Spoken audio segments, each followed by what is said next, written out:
Hi, and welcome back to the Taking Funnel Hacking by Storm podcast.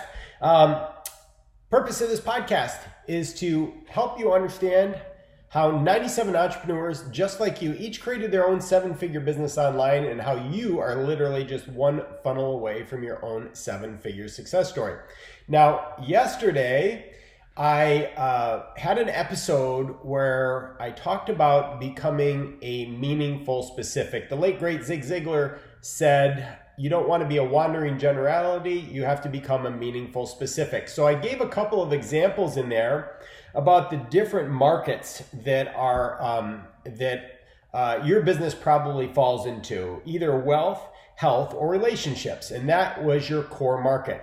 Then from there, what we did is we defined that down into a sub-market. So I took the example of real estate. Okay, real estate investing would be in the wealth market, right? That would be the core market. And then the sub-market would be real estate, okay?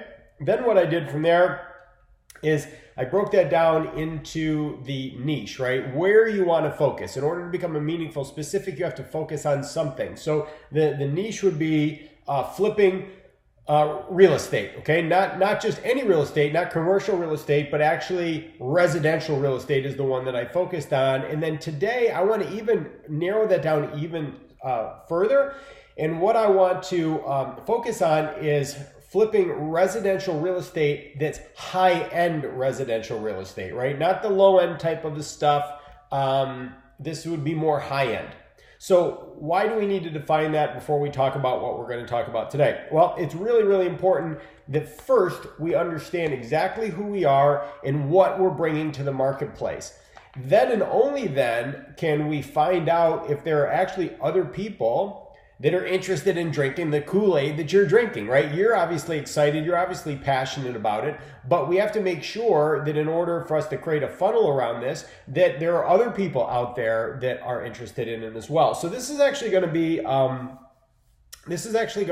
a working assignment, right? Where you're going to write some things down and you're really going to have to think about this, right? And if you're serious about creating a successful business online, this is what it takes. You don't just listen to an idea and let it go. You listen to the idea, you absorb the idea, you think on the idea, and you put pencil to paper and you start writing, okay? So the first thing that you would have to ask yourself is, would people in your sub-market, right? So in this case, my example was real estate. Would people in the real estate sub-market be excited about the new opportunity in my niche? So let me tell you a quick backstory. I did a lot of residential real estate flipping, okay? And the thing is that most of the people that did flipping, they were all in the red ocean. They were all doing the same thing. They were going after the low end type of property, okay? So there was a lot of competition to grab those. And I know a lot of people gave up on doing it because they just couldn't find what they were looking for. So what I started looking at is I said, you know what?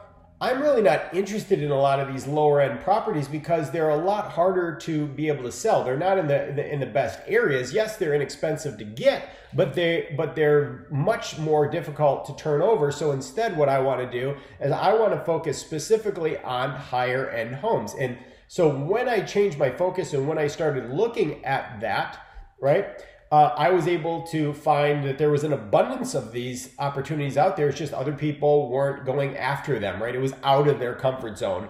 And it was something that I thought would be really cool and very exciting.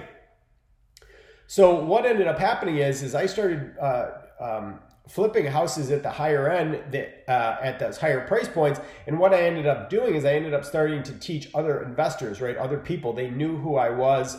They knew the success that I had had, and people started asking me, okay, especially attorneys, because attorneys, I would see the same attorneys over and over and over again at these closings, and they would start to ask me how I was doing this. And then those people who had deeper pockets wanted to get involved, right? They became partners, if you will, in my venture, right? They became like, like a joint venture type of a thing, which allowed me to expand the business. So that was really cool. And that answered my question. So your question is whatever it is that you do, right? What's your core market? What's your sub-market? What's your niche? And now define it and make it even smaller and find your place in the red ocean to where you're swimming in a blue ocean all by yourself and you've got something that's really unique that you're excited about.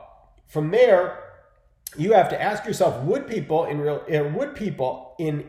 this particular arena, in this submarket, would they be interested in it too? And the only way that you're going to know that is to ask. You can't assume that somebody's going to like something. And this is one of the issues I think a lot of businesses have. They just start a business and they bring something to market before they even know if the market wants it, right? That's the biggest mistake out there, is to just take something that you think people want and try to sell it before you even know if that they want it, right? So as you start doing this and as you start building this, you need to be able to start asking. And this is why it's great to start an ask campaign, which I'll talk about in another episode, okay? But first of all, you're just gonna write down and really define out what your specific thing is, and then you're going to ask yourself, would people in that specific arena be interested in this? And you may even start asking a few people that you know if this sounds interesting, or if this sounds exciting, or if this appeals to them at all. Okay.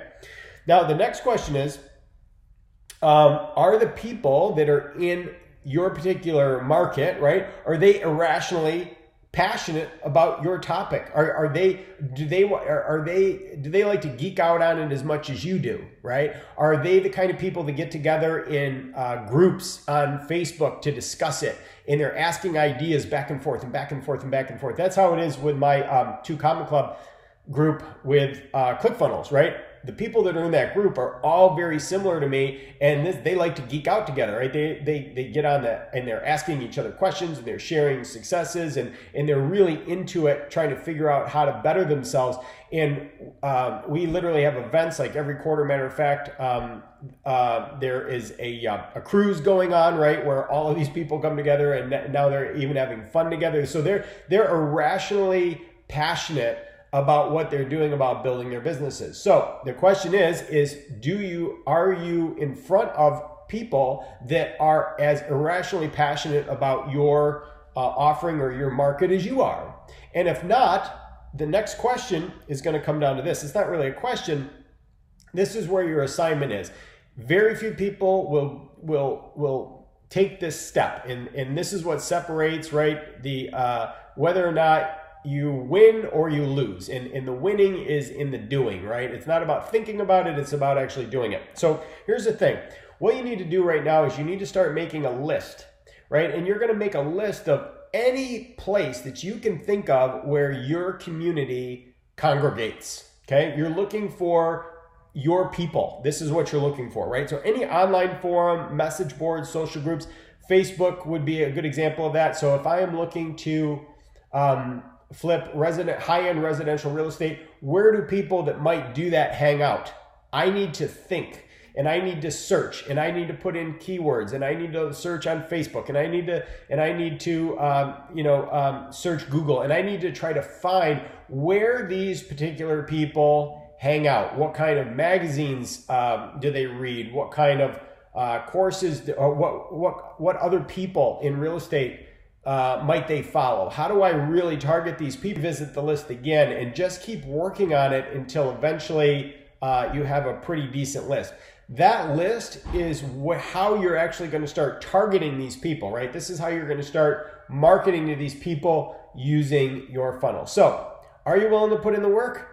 That's the big question, right? And if you are willing to do that, you are going to reap the benefits, right? The plant you see, the plant that